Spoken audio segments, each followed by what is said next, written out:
AC. This is Luke with Hot Wax and Cool Vinyl. Welcome back. Unless this is the first time you're viewing my channel, then just welcome. Okay, so my wife and I just returned from North Carolina. Today is Monday, August 9th. We were down in North Carolina for about a week, and I thought, let me do this video now, because if I didn't do this video now, I wouldn't get it done until at least next weekend, and that's a pretty packed weekend as well, so wanted to get it done now. So this is going to be the recent vinyl finds, the metal edition, part 2. I did part 1 2 weeks ago, and just kind of to recap, basically I got very, very, very fortunate. I went to one of my local thrift stores and found a stack of records about that big, you know, and so I went and I took a look at the first 2 and basically went, oh crap, I'm just getting all of these, and I grabbed all of them. And the reason I say I was very fortunate isn't just that I found them in a thrift store, but I was not the first record collector to find them. A guy who lives in my town, and I happen to know him, actually saw them first. As luck would have it, he doesn't resell, and he's not a metal guy, so he just left them there. He likes doo-wop 45s. So I got lucky, he left them. I came in shortly thereafter and bought the whole stack. That said, last week we showed a couple. We showed, what did we show? We showed Striper.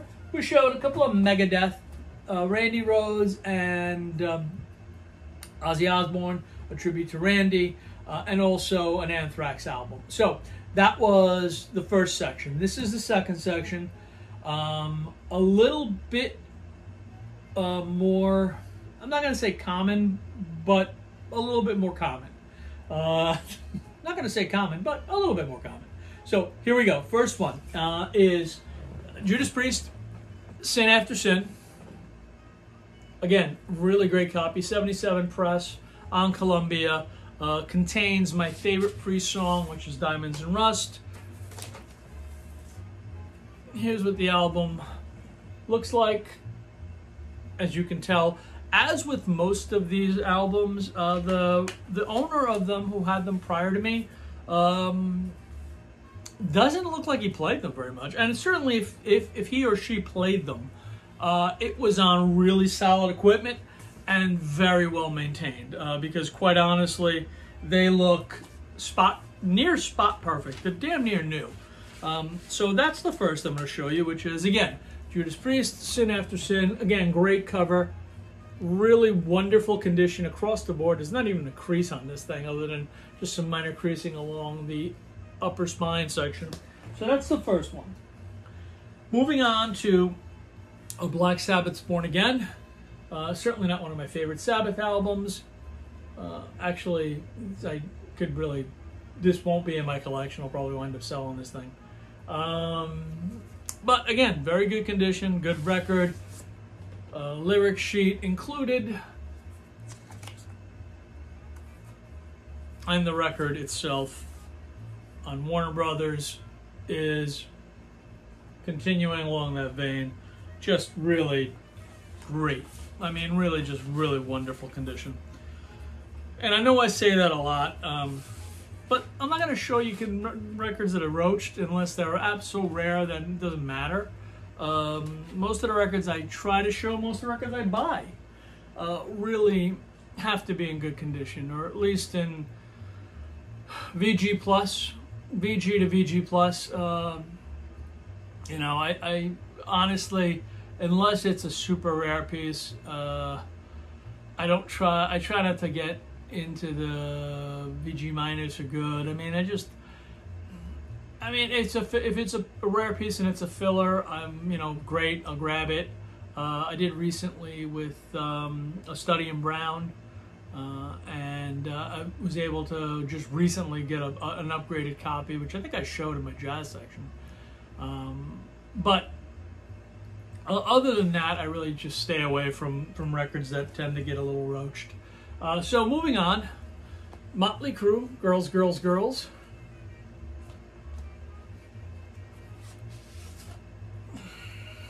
Lyric sheet, inner picture sleeve, Electra.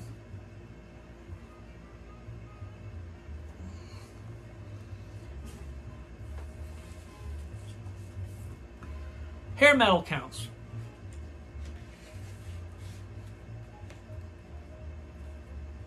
Again, just like really, just the quality of this stuff that I was so lucky to find is just outstanding.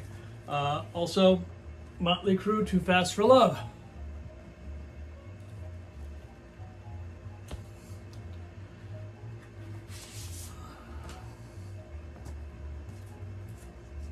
Lyric sheet.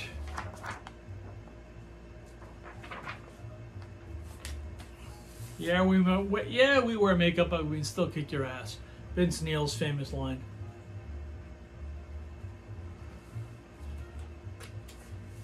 Whether it's true or not, I have no idea. But, you know, hair metal from the 80s makes its reappearance in a thrift store on the east end of Long Island.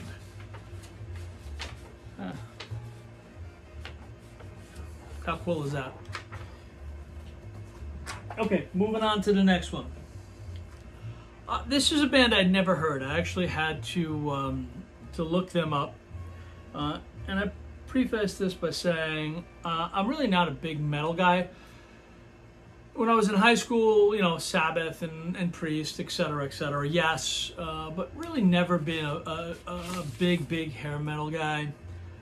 So I really I haven't heard much about these guys at all.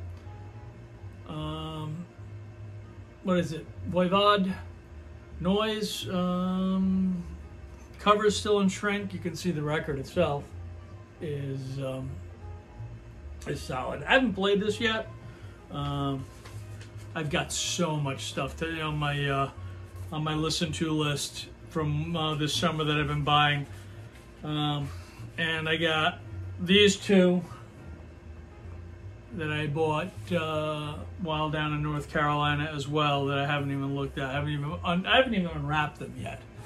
Maybe we'll do a video on unboxing both the White Album and Abbey Road's, both anniversary editions. We'll see. I mean, it's been done to death, so I probably won't, but you never know. Suffice it to say, I still got those I haven't even listened to. I picked up a copy of the Rolling Stones Beggars Banquet Anniversary Edition while I was down there as well. That's the 2-record set with the maxi single of Sympathy for the Devil on it. Played it yesterday, and you know, I'm always a little leery on reissue 180 gram stuff. I don't generally find the price is worth the product, but if you get a chance, this one actually is. It wasn't priced too bad. It was in, I think it was like $35, 30 somewhere in that neighborhood, at Barnes & Noble. And I had a 10% off, so I was able to get that a little cheaper. But it's really pristine sounding. The quality is really strong. The engineering quality on this, they actually took the time and did it right. They used the original masters. They didn't go and didn't use basically the what would be an MP3 file to remaster it. You know, so it was actually really well done.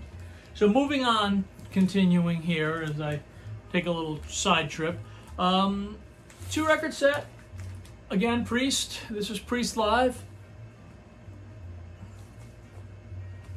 Gatefold with a great, just a great gatefold.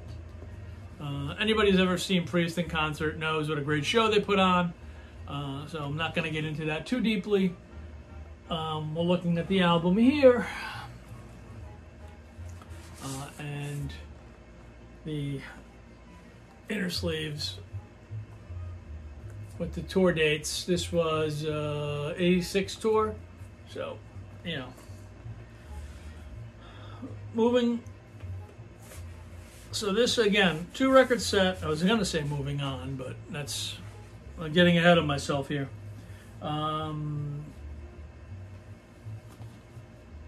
yeah, you know, just awesome. You know, probably one of the best live songs. If you've ever seen Priest in concert, you know what I'm talking about. When they do Breaking the Law,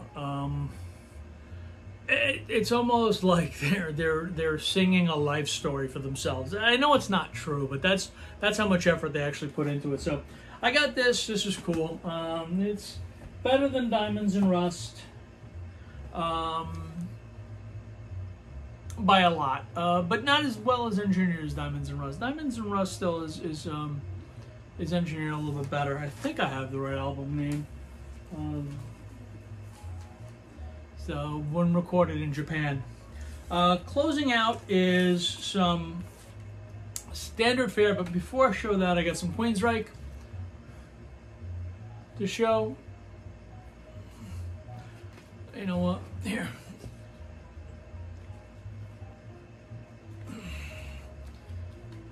And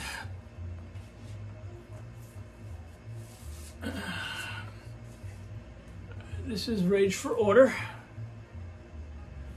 Again, not really a Queensryche fan. I haven't even spun this album yet. You know, I just thought Queensryche was just like, well, pretty much was like every other band that came out in the era. Every other hair metal band that came out in the era. I mean, they had the same standard, hey, look at me, I'm pretty, wearing makeup and can play. Lots of power chords going on. That's just my personal opinion. You know, don't light me up if you love Queensryche. You know, I get it. And I'm going to close out with a couple of AC/DC stuff. I got Highway to Hell. And Back in Black. You know, both, again, they're just really fantastic copies of really two phenomenal albums. You know, Back in Black was the first one after Bond's passing. Brian was on board, and they hit it out of the park with that album. They didn't skip a beat. And then Highway to Hell is just a damn classic. It's just like, you know, come on, look at this. You know, it's just great.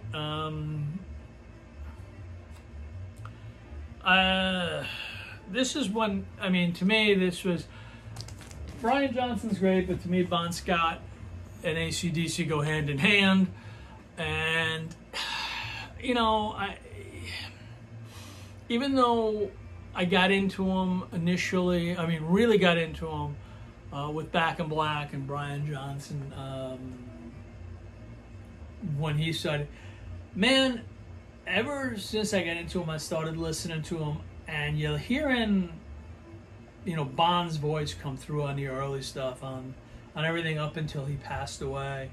It's just a different sound. It's similar, but different, and it's just, man, I just like it better. I mean, I might be in the minority on this, but I just like Bond's version of AC/DC a little bit better. So, to me, Highway to Hell is a little bit better album than Back in Black, only because I got Bond on it as opposed to Brian Johnson. So, that's it for this week. I do have, like I said, I've got a ton of records that I bought and have continued to buy, and I bought again some more this week, and I'm going to go look at some later on in the week. Hopefully I'll do another video coming up with some other recent finds, and we'll just kind of catch up, and by sometime in the fall I should be completely caught up and have shown you all the new stuff that I bought that is worthy of showing. So that's it for this week. Happy Monday. Have a great week, everybody.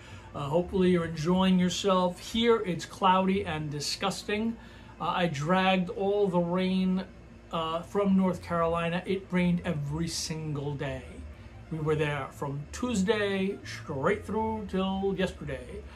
Well, till Saturday. But apparently I brought it all with me because it's cloudy and rainy here today. So hopefully where you are it's sunny and it's a great day. Have a great week. I'll talk to you soon. Cheers.